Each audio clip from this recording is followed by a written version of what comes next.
दोस्तों, इंसानों की दुनिया दो रास्तों में बटी हुई है। एक रास्ता उसूल का है, प्रिंसिपल बेस्ड अप्रोच का है, किरदार का है, और दूसरा रास्ता शॉर्टकट, कमजोर फैसलों और वक्ती मफाद के पीछे भागने वालों का है।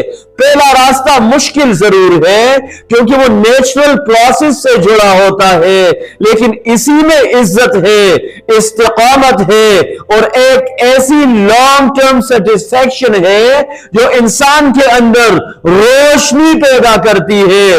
और दूसरा रास्ता, हाँ, वो रास्ता आसान दिखाई देता है, शॉर्टकट ट्रेक का धोखा देता है, मगर वो कामयाबी को खोखला, कमजोर और गैर मुस्तकिल बना देता है। दोस्तों, उसूल पर कायम रहना आसान नहीं होता।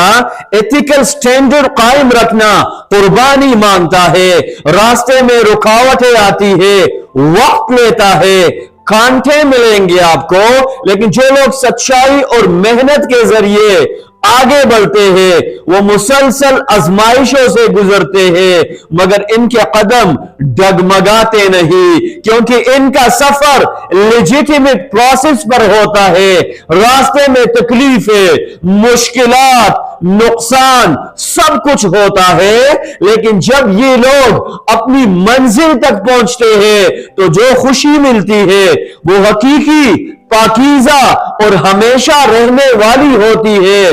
दुनिया का कोई टेम्पररी गेन इस खुशी का मुतबादिल नहीं बन सकता, इस खुशी का मुकाबला नहीं कर सकता।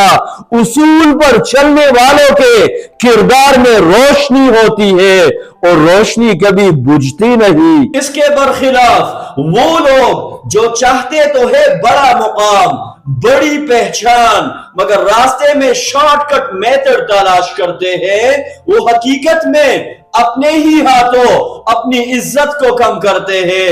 वो ताकत तो हासिल कर लेते हैं मगर इज्जत को देते हैं। वो मुकाम तक तो पहुंच जाते हैं मगर सुकून को देते हैं, क्योंकि इनकी कामयाबी नॉन स्टेबल स्ट्रक्चर पर खड़ी होती है।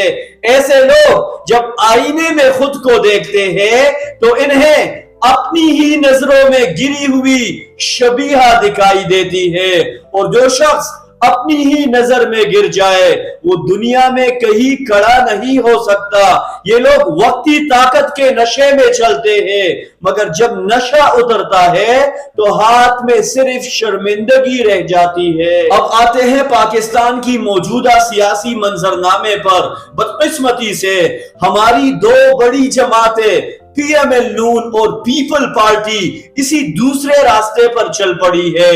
इन्होंने डेमोक्रेटिक प्रोसेस छोड़कर शॉर्टकट पावर मैकेनिज्म इख्तियार कर लिया है। अवाम के पास जाना, वोट लेना, कारकर्दगी दिखाना, गवर्नेंस बेहतर करना, यही असल रास्ता है।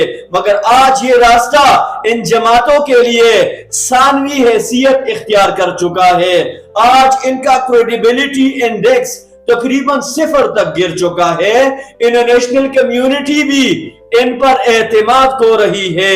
यूरोपीय ममालिक GS+ के हवाले से सख्त तहफ्फुजात का इजहार कर रहे हैं, क्योंकि पाकिस्तान में अदलिया को कमजोर किया जा रहा है, जमहूरी साख्त को नुकसान पहुंच रहा है और इंसानी हुकूक की पासदारी कमजोर पड़ रही है।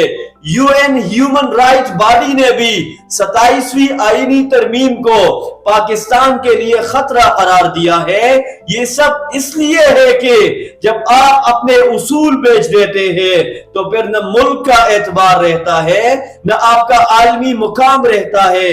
जब आप अपने लोगों का एतमाद को देते हैं तो दूसरे आप पर एतमाद के लिए तैयार नहीं होते। शॉर्टकट का रास्ता हमेशा अंदर से खोखला होता है اور کھوکھلے لوگ کبھی کھڑے نہیں رہ پاتے۔ دوستو، دنیا کی سب سے بڑی طاقت نہ دولت ہے نہ اختیار ہے، بلکہ اصل طاقت مورل سٹرینتھ ہے۔ جو شخص اصول پر کڑا رہے وہ دیر سے صحیح مگر مضبوطی سے اپنی منزل تک پہنچتا ہے، اور جو شارٹ کٹ اپناتا ہے وہ جلد پہنچ تو جاتا ہے مگر دیر تک نہیں ٹھہر سکتا۔ اصول پر کڑا رہنے والا شخص گرے تو دوبارہ اٹھتا ہے، لیکن شارٹ کٹ لینے والا جب گرتا ہے تو ہمیشہ کے لیے غائب ہو جاتا ہے۔